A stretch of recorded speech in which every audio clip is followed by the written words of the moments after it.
Joining us now is Republican Senator Lindsey Graham, also in Munich. Good morning, Senator. You heard what Secretary Blinken said about the war, and particularly those weapons. I know you want to get over there. Your reaction?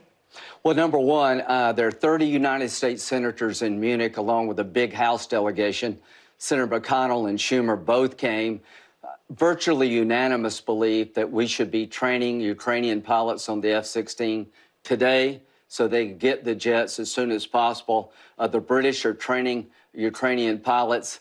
I believe a decision will be imminent here when we get back to Washington that the administration will start training Ukrainian pilots on the F-16. They need the weapon system. And let me just stress this.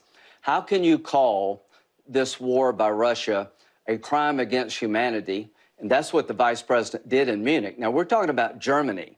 We're talking about the vice president of the United States declaring that Russia is involved in crimes against humanity in Germany, of all places, you know, echoes of World War II. How can you say that? And she is correct. And not give the victim of the crime against humanity the defensive weapons they need to stop the crime. So we need to do two things quickly. Make Russia a state sponsor of terrorism under U.S. law, which would make it harder for China to give weapons to Russia. And we need to start training Ukrainian pilots on the F-16 now. I know one of the things the allies have worried about is that it could provoke Russia. If you have longer range missiles, Right. if you have F-16s, if you could provoke them anymore. Right.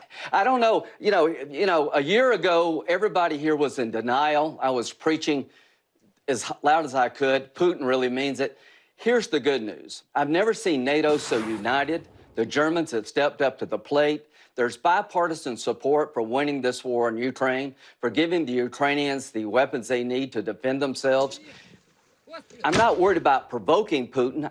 I want to beat him. And how do you beat him? You beat him by giving the Ukrainians the military capability to drive the Russians out of Ukraine. You label Putin's Russia as a state sponsor of terrorism. You create international tribunals so we actually can try Putin and his cronies in an international court like we did after World War II. Don't worry about provoking Putin. Worry about beating him. And I've never been more optimistic about winning this war in Ukraine than I am right now. I see solidarity across the aisle in America and across the seas. You say you think they'll win this war. How do they win this war, and do they take Crimea? Great question. Okay, here's how you win the war. You expel Russia from territory. In 1994, the Ukrainians gave up the third largest nuclear force on the planet. After the Soviet Union failed, there were like 1,700 nukes in Ukraine. They turned the missiles over to Russia. Russia, the United States, and Great Britain said, in exchange for you giving up your nuclear weapons, we will guarantee your territorial integrity, your sovereignty, and the 94 map included Crimea as being part of Ukraine. So to not honor that commitment would be tricking the Ukraine, would be rewarding Putin for rewriting agreements involving nuclear weapons. To forgive and forget would be allowing Putin to commit major war crimes on an industrial scale. It would send a signal to China that we're all talk. We're not going to defend Taiwan. What's at stake here is the rule of law, human decency, and world order. So here's what I believe. Once you call Russia being engaged in crimes against humanity, you have to have actions consistent with that statement. So I'm looking for this administration to follow up on that statement by designating Russia a state sponsor of terrorism under U.S. law. 100 senators urged the administration to do that. I'm also urging the administration to start F-16 training now for Ukrainian pilots. Don't worry about provoking Putin. Let's make sure we beat Putin in Ukraine, because he will not stop if we do not. And Senator Graham, I want to turn to China. The U.S. says it does not have a spy balloon program. But given what has happened, are you worried that China has surpassed the U.S. in this so-called near space? You know, I'm trying to help the administration. Listen, I like Tony Blinken, and the response about the balloon was slow, but the Chinese are lying. It's not a weather balloon, it's a spy balloon. So, yeah, we need to deal with that. But what Secretary Blinken said is big news to me. He believes that the Chinese are on the verge of providing lethal weapons to Putin. Now, if that happens, the world needs to come down hard on China. Because if you believe, as I do, and the Vice President of the United States, Kamala Harris, believes, that Russia is engaged in crimes against humanity in Ukraine, any country that comes to their aid should pay a heavy price.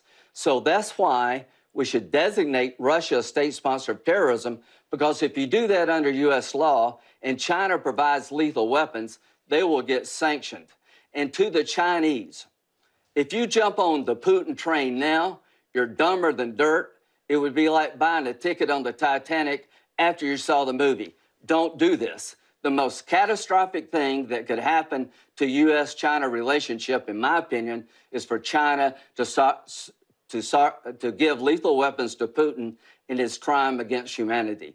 That would change everything forever. And Senator Graham, I want to, if we could quickly here, talk about the Georgia grand jury. The grand jury in Georgia investigating allegations that former President Trump tried to overturn the 2020 election. The grand jury released this statement. We find by a unanimous vote that no widespread fraud took place in the Georgia 2020 presidential election that could result in overturning that election.